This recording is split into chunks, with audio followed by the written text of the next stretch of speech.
બનાસકાંઠાના ધાનેરાના વોતાસર નેનાવા પ્રાથમિક શાળામાં 76મા પ્રજાસત્તાક દિનની ઉજવણી કરવામાં આવી।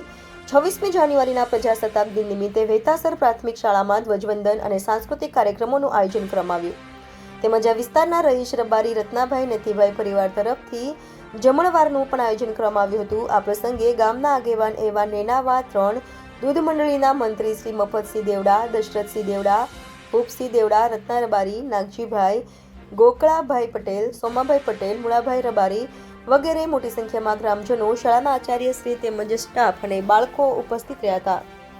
Reporter Kamlesh Sharma, Gujarat crime news, Dhanera.